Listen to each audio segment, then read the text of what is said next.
अस्सलाम वालेकुम first year बेटे। Open your chemistry book, page number 146। Chapter 7 हमने स्टार्ट किया था। अपने लास्ट लेक्चर में मैंने आप लोगों को रेट ऑफ रिएक्शन बेटे कंप्लीट करवाया था। हमने अच्छी तरह से डिटेल में उसका ग्राफ ड्रॉ करके स्टडी किया था कि रेट ऑफ रिएक्शन जो है वो किस तरह से डिफरेंट टाइप की जो कंसंट्रेशंस हैं रिएक्टेंट की, प्रोडक्ट्स की, उन पे किस तरह से उसको अप्लाई किया जाता है। आज जो टॉपिक हम स्टार्ट करेंगे, आपकी बुक का पेज नंबर 46 बेटे ओपन करें। उसके बिल्कुल एंड पे आपको टॉपिक दिया हुआ है 7.2.1 इंस्टेंटेनियस एंड एवरेज रेट। ठीक है, इंस्टेंटेनियस एंड एवरेज रेट हम स्टार्ट करेंगे। लेट्स स्टार्ट बेटे।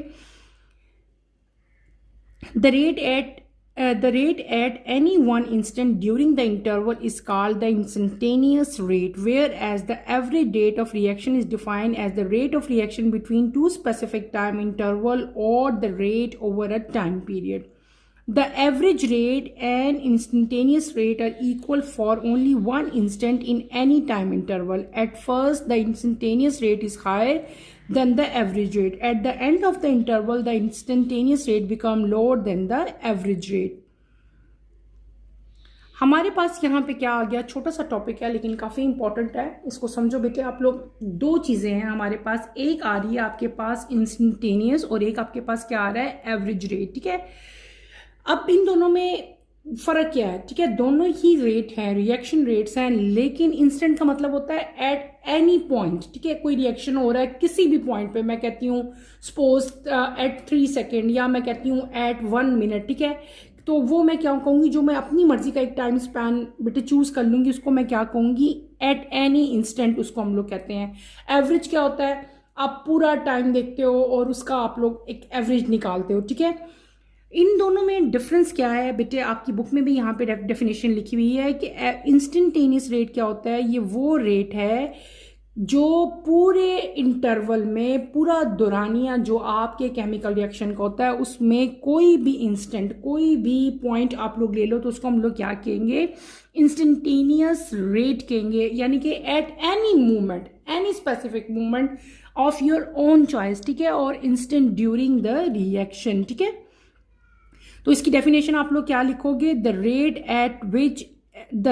Eight any one instant during the interval is called instantaneous rate, या इसकी सिंपल डेफिनेशन आप भी कर सकते हैं, this is the rate of reaction at any instant या at any specific moment during the reaction. ठीक है, और बेसिकली यहाँ पे क्या होता है कि जब हम इसको बेटे ड्रॉ करेंगे तो इसका स्लोप जो है वो, कंसंट्रेशन जो है इसकी, वो टाइम जो स्लोप आपको नजर आता है वो क्या होगा, आपको हमेशा स्लोप नजर आएगा। जब हम इसका रिएक्शन, अभी मैं आपको ड्रॉ करके भी दिखाती हूँ, तो जब हम इसका ग्राफ ड्रॉ करेंगे तो वहां पे आपको एक स्लोप जो है वो नजर आएगा। जब हम लोग रिएक्शन का, कंसंट्रेशन का और उसके टाइम इंटरवल का ग्राफ बनाएंगे, तो जब हम इंस्टेंटेनियस रेट देखेंगे तो वहां पे हमेशा हमें क्या नजर आएगा, एक स्लोप नजर आएगा एट पार्टिकुलर पॉइंट।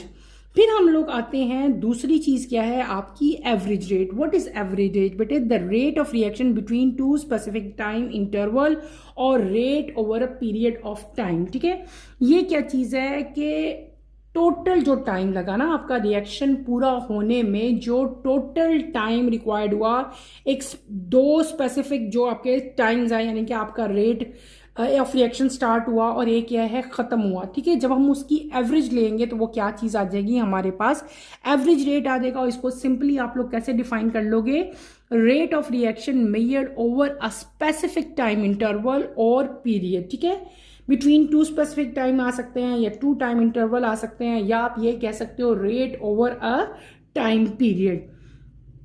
और इसको सिंपली आपने कैलकुलेट कैसे करते हैं, हम इसको सिंपली कैलकुलेट करते हैं by taking the total change, total concentration में जो चेंज आया है उसको जब हम लोग टोटल टाइम पे इलैप्स करेंगे तो हमारे पास क्या आ जाता है, टोटल या एवरेज रेट हमारे पास जो है वो बेटे आ जाएगा।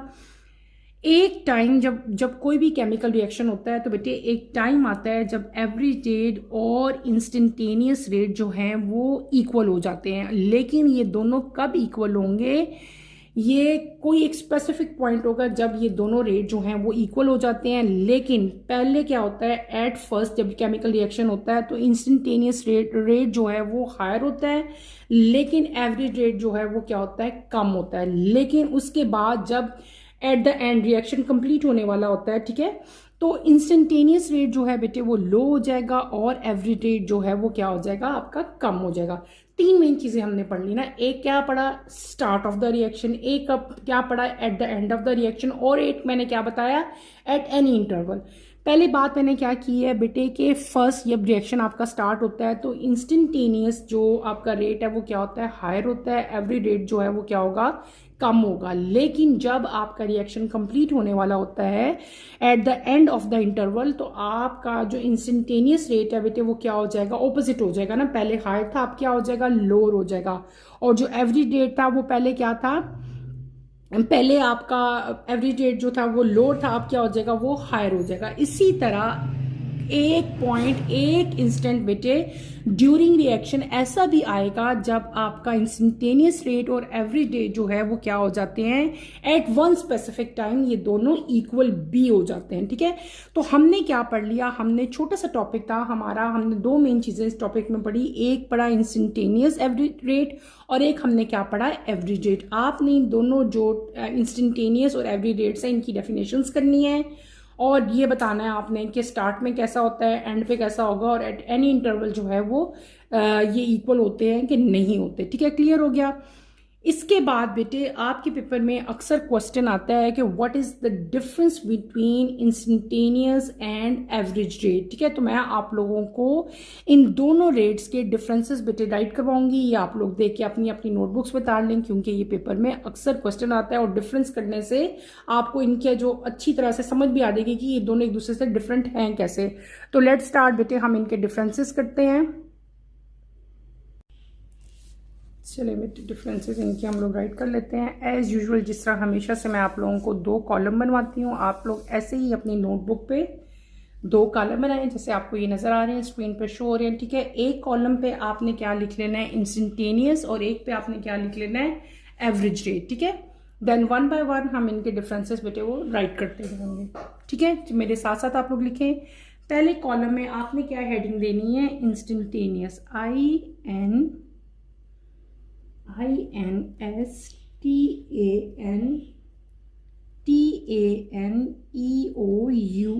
Instantaneous rate of reaction. ठीक है, इंस्टेंटेनियस रेट ऑफ रिएक्शन यहां पे मेंशन कर ले, और इस साइड पे दूसरे कॉलम में आप लोगों ने क्या लिख लेना है, average rate of reaction, AVERAGE, average rate of reaction, instantaneous rate of reaction. ठीक है, इंस्टेंटेनियस और एवरेज। अब हम वन बाय वन बेटे इनके डिफरेंसेस राइट करेंगे। आप लोग मेरे साथ इनका डिफरेंसेस लिखो। नंबर वन पे हम क्या मेंशन करेंगे, the rate of reaction at a specific moment in time, जबकि इसमें क्या है, the overall rate, the overall rate of reaction over a specific time interval.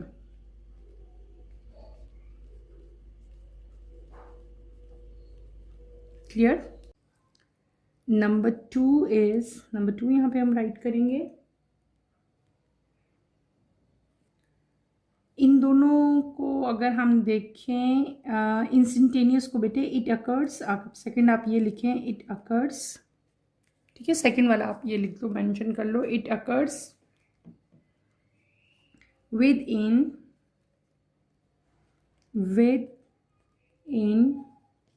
short span of time. जबकि एवरेज के केस में अगर हम देखें बेटे, it occurs during a long interval of time.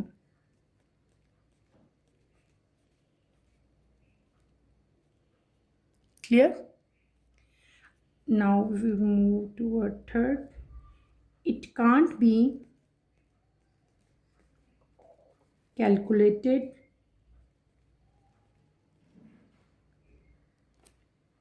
for multi-step reactions. इस केस में आप क्या लिखेंगे? It can be calculated for multi step reaction. Clear बेटे? Now we will move toward fourth difference. Number 4 पे हम क्या लिख सकते हैं? It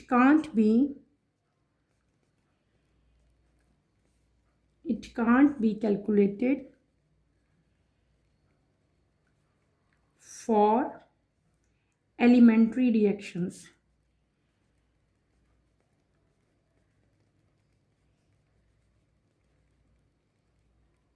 ठीक है. और एवरेज के केस में क्या होगा? It can be calculated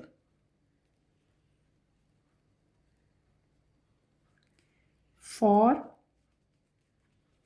elementary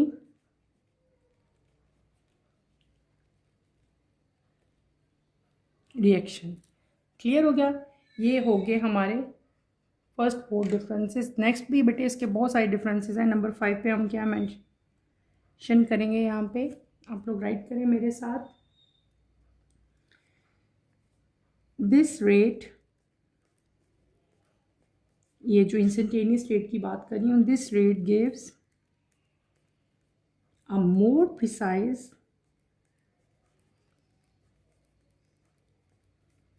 idea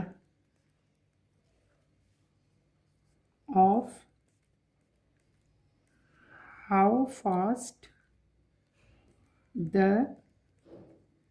reaction is proceeding.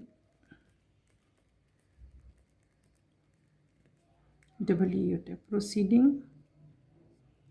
ठीक है. at given instant.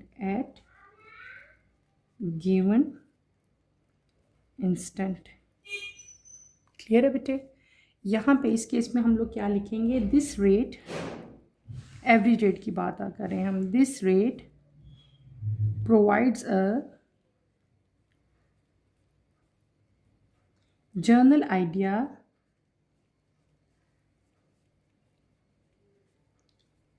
of how fast a reaction occurs over a period of time, या सिंपल पीरियड भी लिख सकते हैं. नेक्स्ट आप लोग क्या लिख सकते हो? This rate decreases with time. बेटे दिस जहाँ मैं यूज़ करी उसका मतलब है instantaneous rate. This rate decreases with time. It is highest at start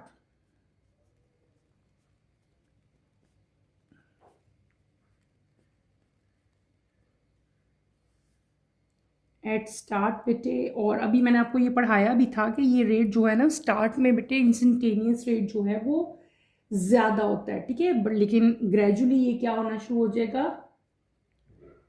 decrease होना शुरू हो जाएगा. बट ग्रेजुअली डिक्रीजेस, ठीक है।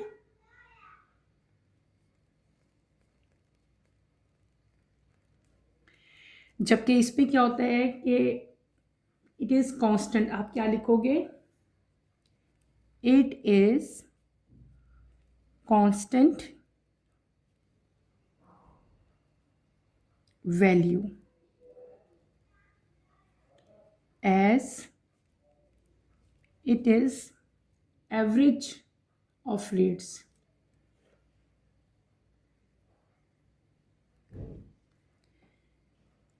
एवरेज लिखोगे बेटे आप, average of rates over a time period. ठीक हो गया? ये हमने इन दोनों का एक और डिफरेंस लिख लिया। और बेटे कॉमन एग्जाम्पल हम लोग इसकी, अगर हम एग्जाम्पल देखें यहाँ पे, हम इसकी एग्जाम्पल नंबर 7 पे मेंशन कर लेते हैं, ठीक है। एग्जाम्पल में आप लोग क्या लिख सकते हो? measuring the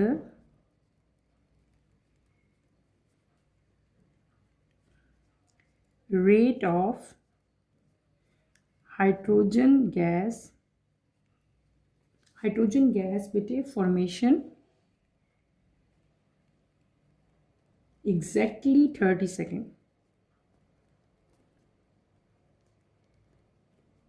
30 सेकेंड नज़र आ रहा है बेटे आप लोगों को? exactly 30 second after starting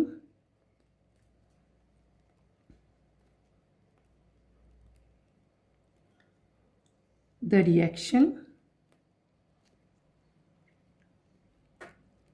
between, आपने पूरा between लिखना है, between magnesium and hydrochloric acid HCl, ठीक है, क्लियर। और यहाँ पे इस केस में जो हम एग्जाम्पल मेंशन करेंगे वो क्या करेंगे? हम लिखेंगे calculating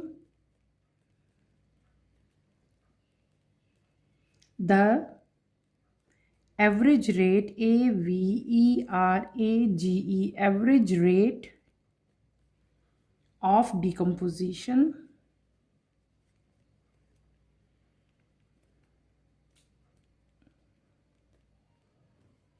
of hydrogen peroxide over 10 minutes, ठीक है बेटे, 10 minutes by measuring the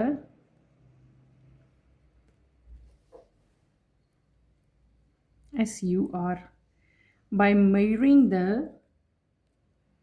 total oxygen, TOTAL, total oxygen gas produced। Clear हो गया? ये हमने क्या कर लिए, ये हमने मेन जो डिफरेंस थे बेटे इंस्टेंटेनियस रेट ऑफ रिएक्शन और एवरेज रेट ऑफ रिएक्शंस में, वो मैंने सारे आपको 1 by 1 यहाँ पे राइट करवाए। अगर आपके पेपर में नोट आ जाता है, right A note on instantaneous and average rate of reaction, तो बेटे वहाँ पे आपने कंफ्यूज नहीं होना, बल्कि क्योंकि आपकी बुक में तो सिर्फ और सिर्फ डेफिनेशंस दी गई हैं ना, तो अगर in case instantaneous rate of reaction में आता है तो इसको, ये जो पॉइंट्स मैंने लिखवाए हैं, आप इनको पैराग्राफ की फॉर्म में वहाँ पे लिख सकते हो, ठीक है। इसी तरह अगर एवरेज रेट ऑफ रिएक्शन पे आता है तो वहाँ भी आप इस पूरे पॉइंट्स को पैराग्राफ की फॉर्म में अगर लिखें तो ये आपका नोट बन सकता है, ठीक है।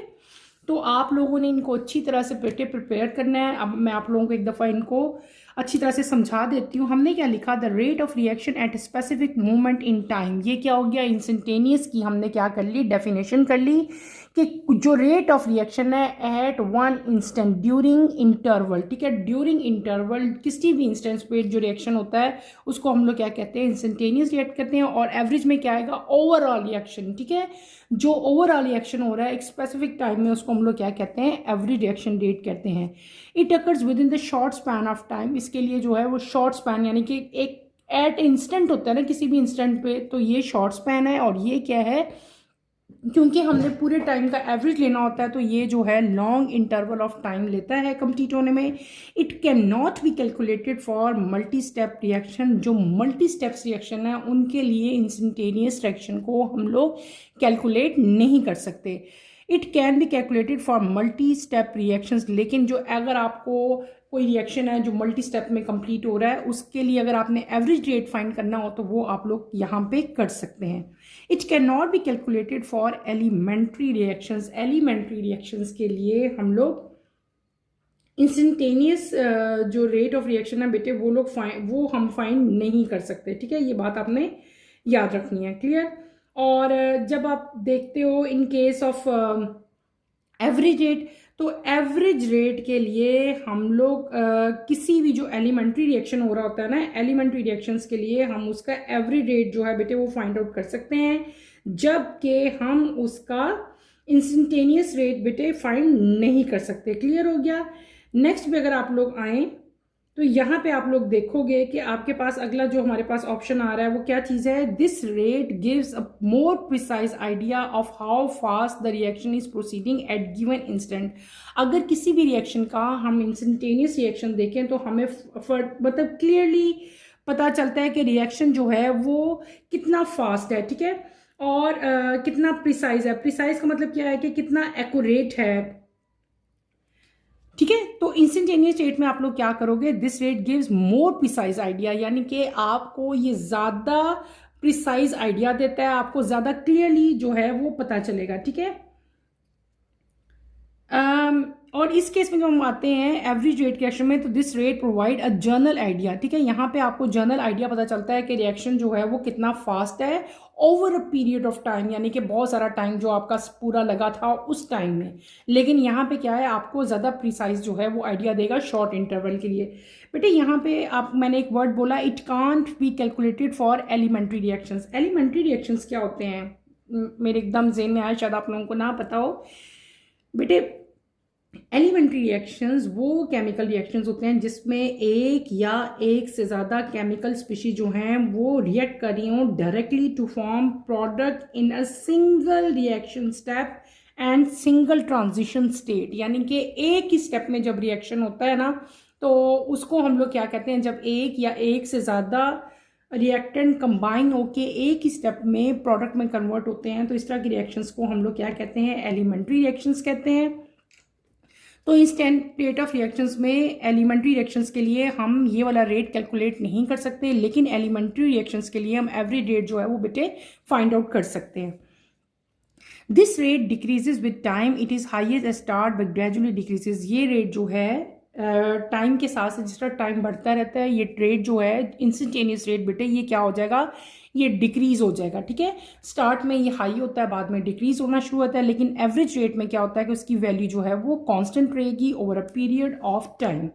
नेक्स्ट हमने 7th में मैंने क्या लिख दिया, मैंने दोनों जो रेट्स थे, रेट ऑफ रिएक्शन थे, उनकी आपको एग्जाम्पल दे दी। पहले एग्जाम्पल में हमने क्या लिखा, measuring the rate of hydrogen gas formation exactly 30 seconds after starting the reaction of magnesium and hydrochloric acid।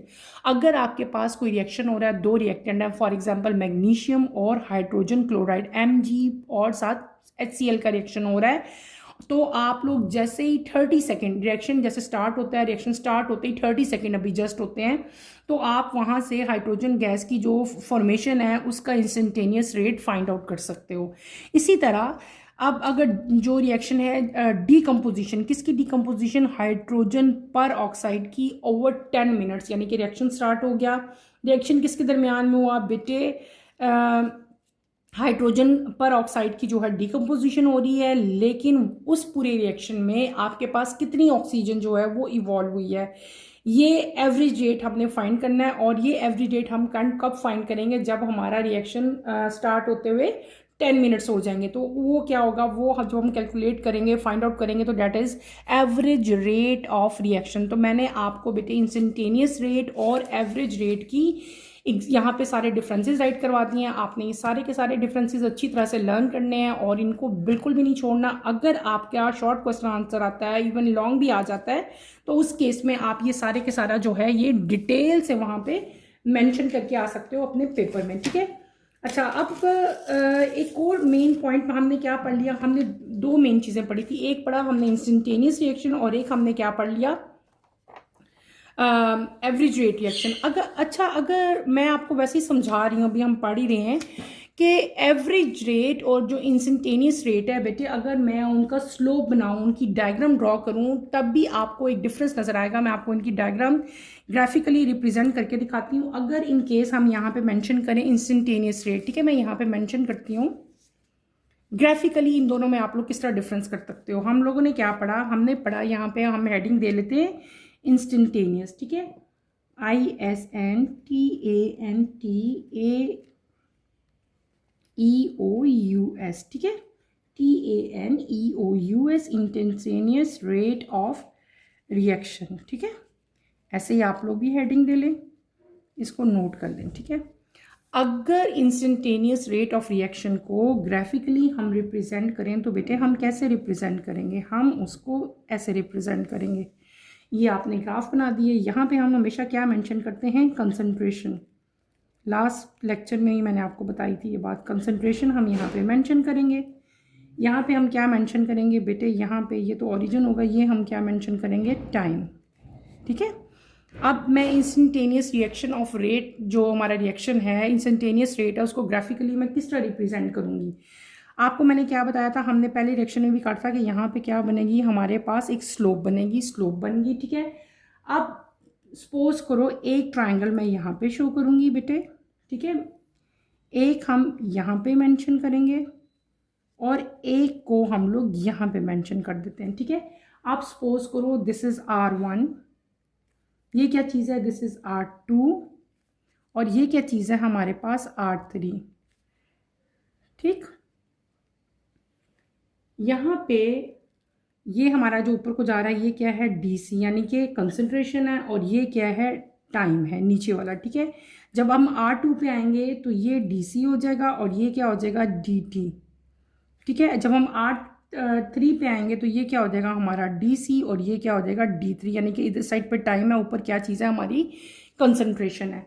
इस केस में बेटे DC डिवाइडेड बाय DT किसके इक्वल हो जाएगा, ये हो जाएगा रेट के इक्वल, रेट ऑफ रिएक्शन। इससे पहले लेक्चर में हम लोग डिटेल से पढ़ के आ चुके हैं रेट ऑफ रिएक्शन, ठीक है।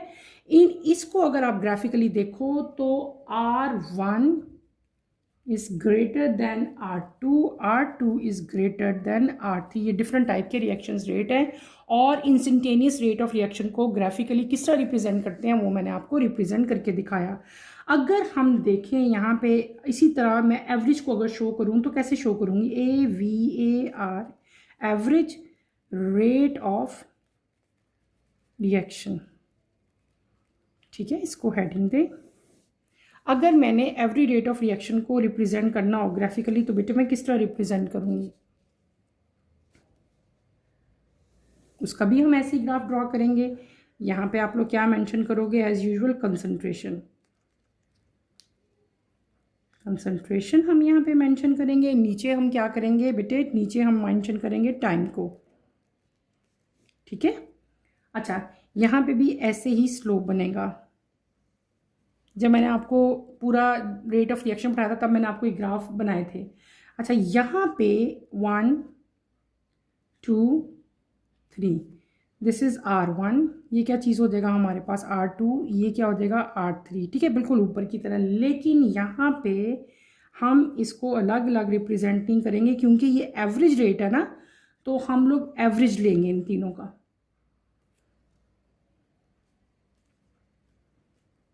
आ रही है समझ आपको, यहाँ पे हमने क्या करना है, इन तीनों का एवरेज लेना है, ठीक है। और यहाँ से आपने इसको इसके साथ मिला देना है, ठीक है, क्लियर।